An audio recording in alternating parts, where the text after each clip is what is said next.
আমি এটা ভিডিও বনাবলৈ সক্ষম হৈছোঁ। আমাৰ কেইজনমান যুৱকৰ প্ৰচেষ্টাত এই ভিডিঅ'টো বনাইছোঁ কম সময়ৰ ভিতৰত।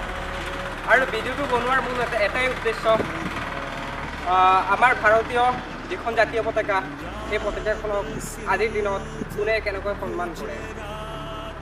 আৰু এই ভিডিঅ'টোৰ যোগেদি আমি এটা সজাগতা আনিব বিচাৰিছিলোঁ যে আমাৰ পতাকাখনক কোনে কেনেকৈ সন্মান কৰে।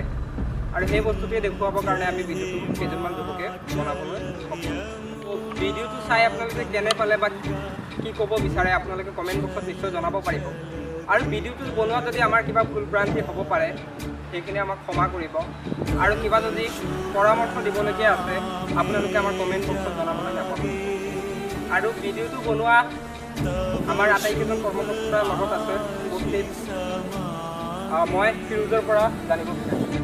হাই ফ্ৰেণ্ডছ, প্ৰথমে সকলোক আমাৰ নতুন চেনেল হামনেহি সুদ্ৰেংগেলৈ স্বাগতম জনাইছোঁ। আৰু দ্বিতীয়তে গোটেই দেশবাসীক স্বাধীনতা দিৱসৰ আন্তৰিক শুভেচ্ছা জ্ঞাপন কৰিছোঁ। আপোনালোকে ভিডিঅ'টো নিশ্চয় চালে, যদি আপোনালোকৰ ভাল লাগিছে লাইক কৰিব, কমেণ্ট কৰিব, শ্বেয়াৰ কৰিব আৰু বেল আইকনটো বজাবলৈ নাপাহৰিব। আৰু আমাৰ চেনেলটো প্লিজ ছাবস্ক্ৰাইব কৰিব। আৰু আমি এনেধৰণৰ ভিডিঅ' আপোনালোকলৈ আগবঢ়াম। এখন ভিডিঅ'টোৰ পৰা বিদায় ল'লোঁ। ধন্যবাদ। জয় জয় হিন্দ।